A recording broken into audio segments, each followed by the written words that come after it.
Hey everybody, this is Frogger and Michael here, and we're doing a look back at Darksiders. Woo-wee! That was good. That was like my excited noise. That was your excited noise? Yeah, You know, I love this game, it's awesome. and I heard you love this game. I am a huge fan of Darksiders. I played the shit out of it when it came out. Was it like 2 years ago, I guess? Three? Close to 3. This is a little new for Alba, but since this week the sequel came out, fuck it. Darksiders 2. Oh, it's like a thing, right? Like we're doing a segue thing. Like the new one's out, so let's do the old one. Exactly. It makes sense, doesn't it? It does. And the first one is good, but I heard it didn't do fantastically, just good enough to get a sequel. So Yeah, I was kind of surprised it got one. yeah, actually. and you'll be able to talk about that one a lot later. But let's talk about the original. Let's do it. So, pretty much Zelda with gore. Yes, that's absolutely true. Like, a lot of people call it Zelda, and the first hour or so, it's nothing like Zelda, and I'm like, bullshit. And then it's like, oh, okay, this is Zelda. As soon as you get the dungeon map, you're like, yeah, this is Zelda. Yeah, you get the dungeon map, you get like the giant chests and shit, your skeleton keys or your certain keys and what have you. Your hook shot. abilities. Yeah, you get a double jump like right off. I was like, double jump abilities. Oh yes, Metroidvania. Yes, yes, yes. And it is a very fun game, and you can never go wrong with having your Navi played by Mark Hamill.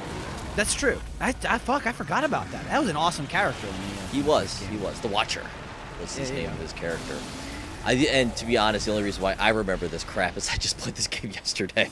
Oh, there you go. So it helps. But no, this is a very fantastic game. I'd say it goes for about 20 hours or so. give or Yeah. take.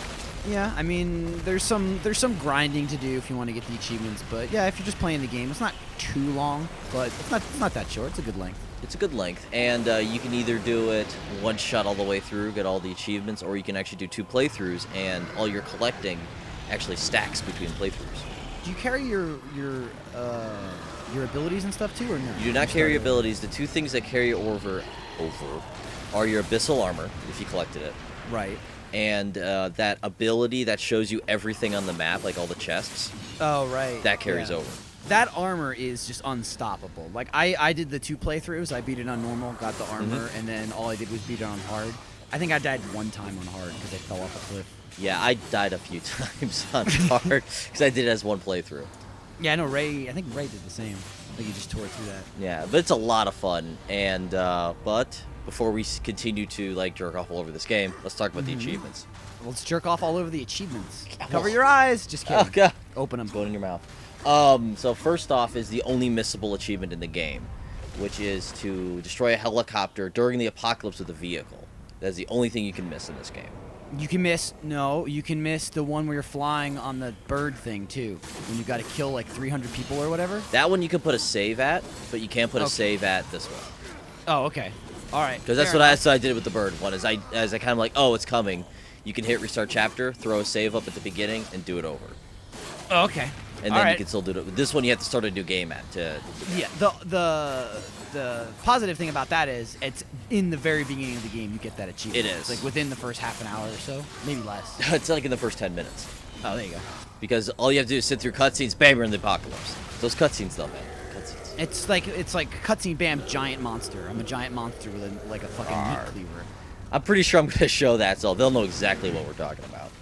And the other one that you were talking about is the next achievement on the list. Holy crap, it's like we planned Oh, this. there it is. Wow. To kill the 160 enemies while in the Angelic Beast. I'm not a Near fan of this 300. achievement. This one took me a No, while. that one fucking took me like probably 6 tries to get that.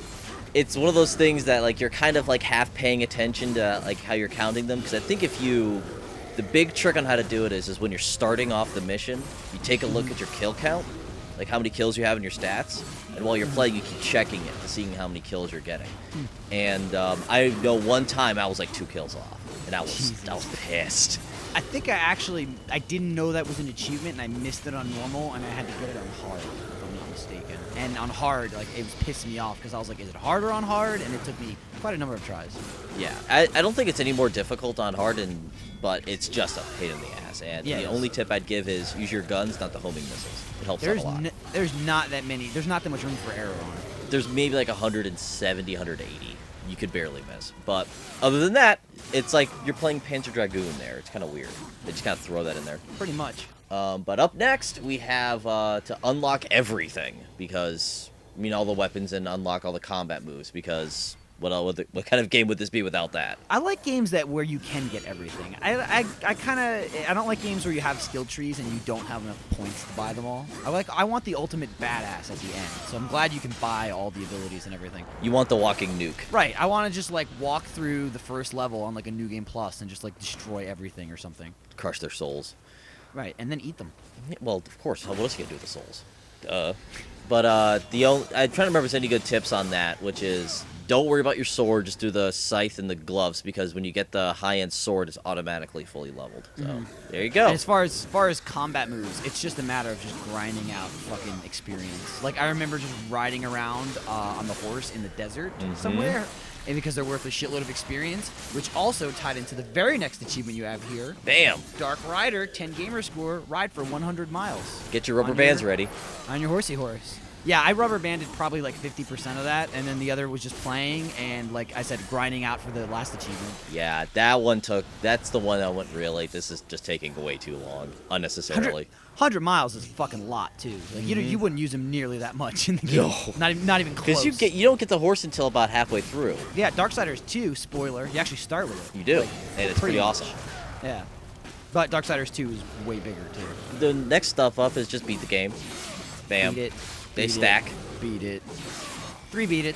Three beat it. They all fucking stack. It's awesome. And then the end here is all the collectibles, which is the life stones, wrath cores, get the abyssal armor set, and all 27 artifacts. It's a lot of shit. Pretty cut and dry. There's not that much of it though, if I recall. And at least with collectibles, I'm always like more willing to get them because like with these, they give you health. Yeah. They give you wrath. They actually give you stuff. All of these all have these a point. collectibles. Yeah, every single collectible is useful. It's not just a useless piece of shit for an achievement.